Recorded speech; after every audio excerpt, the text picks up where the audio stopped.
Tara, samahan nyo kami. Magluluto tayo ng arroz caldo. Ito yung version namin. So ito yung mga ingredients natin. Garlic, chicken, onion, patis, ginger. Pwede kayong gumamit ng chicken or cubes. Or kung wala, okay lang. So may paminta tayo. Let's go, magluto na tayo. Maglagay lang tayo ng mantika. Mag-isa na tayo. Lagay ng garlic, ginger. Halo-haluin lang hanggang maging golden brown. Maglagay na rin tayo ng onion. At halo-haluin lang. Ilagay natin ng ating manok. Yan. Halo-haluin lang natin konti. Maglagay na rin tayo ng black pepper. At saka chicken cubes. Maglagay lang tayo ng tubig.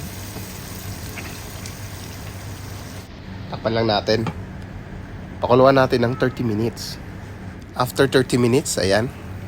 Luto ng ating manok. So, check lang natin. Ang ganda ng pagkaluto. Ayan. So, ready na. Nagbabad na rin tayo ng bigas. Nasa mga 30 minutes na rin natin binabad. So, ayan. Ilagay na natin.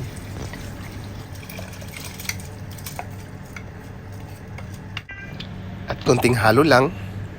At saka takpan na rin natin. At papakuluan ng mga 20 to 30 minutes. After 30 minutes, buksan na natin. Ayan. Kitang-kita nyo. Napakalapot na. And ready to serve. Ayan. Kakain na tayo. Nakapaghiwa na rin pala ako ng dahon ng sibuyas. At nakapagluto na rin tayo ng garlic. So ayan. Isalin na natin.